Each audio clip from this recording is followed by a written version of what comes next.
Anne Frank was an ordinary 13-year-old teenager growing up Jewish. Amsterdam was her home. It's what she knew, it's where she grew up.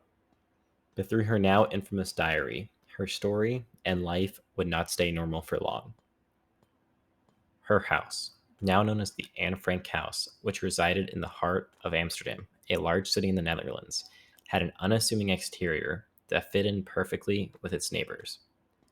The back section of the house, however, has become infamous for its secret annex, which hid 8 people: the Frank family, the Van Pell family, and Fritz Pfeffer, from the persecution of the Nazi regime for over 2 years.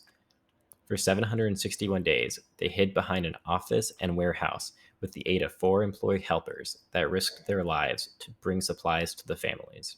In reading Anne's diary, it's easy to assume the annex was isolated, but in reality, they were hidden within the dense urban center of Amsterdam for years, creating a necessity to remain quiet, especially during the business hours, as customers and unknowing employees could spell their doom.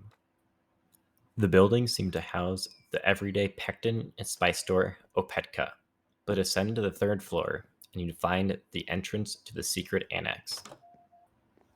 A revolving door bookcase made by warehouse manager Johann Vaskugel concealed the entrance to the secret annex, and it was made to look like a simple, small library. The first room of the annex features a steep staircase up to the second level and doors to the restroom and Otto, Edith, and Margot Frank's room. This single small bathroom, which lacked a shower, serviced the 8 people hiding in the annex for over 2 years. Each person had their own designated time slot, with Anne's being from 9 to 9:30 p.m. Initially, sisters Anne and Margot shared this room, but in November 1942, Fritz Pfeffer, a local Jewish dentist, joined the families in hiding within the annex. Pfeffer was unrelated to the two families and would create tensions with his new roommate, Anne, but was nonetheless essential as an occupant due to his experience in medicine and dentistry.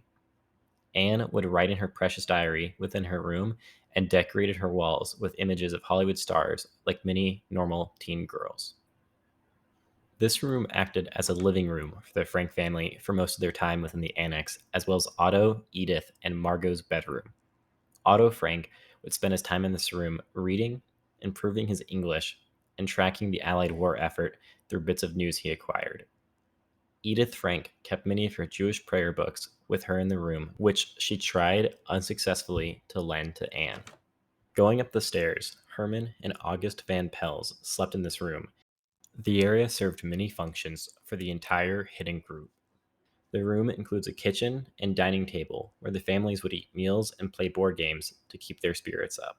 Unfortunately, due to wartime rationing, it was extremely difficult for their assistants to provide sufficient food to the annex, which only worsened when food coupons were stolen from the main building by burglars, who became increasingly desperate as the war drew on.